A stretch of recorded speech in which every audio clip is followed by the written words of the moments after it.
Okay, so we're back for part 3 of this correlation between our studied and quiz score.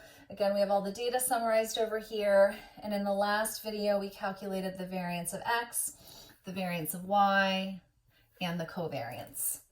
So after we calculate those two variances and covariance, that's all we need to calculate our actual statistic.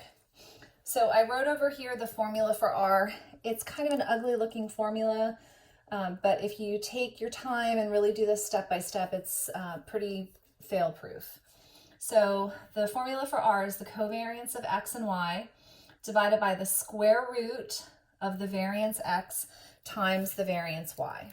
All right, so all we're going to do is we're going to plug these numbers into this formula. So our covariance is 37. We're going to divide by the square root of the variance X times the variance Y. All right, so the best advice I can give to you is really just break this down into step by step. So the first thing you're going to do is multiply 20.5 times 82, and that gets you 1,681.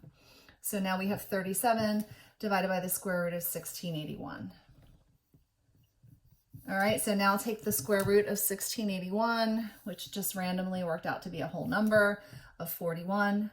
So now we have 37 divided by 41, which is super easy to plug into your calculator, and it equals 0.90. All right, so the first thing you want to do is you want to look at this number and ask yourself, does it make sense? Remember, our R should be between -1 and +1. So you want to make sure that your R is actually in that range, and it is. It's 0.90. Now, just like your covariance, your R could be positive or negative. If it's positive, it tells you that the scatter plot probably looks like it's upward sloping. And if it's negative, it tells you that it goes in an inverse direction. And the sign on your R should be the same as the sign on your covariance. So we had a positive covariance, we have a positive R. All right, so far this looks good.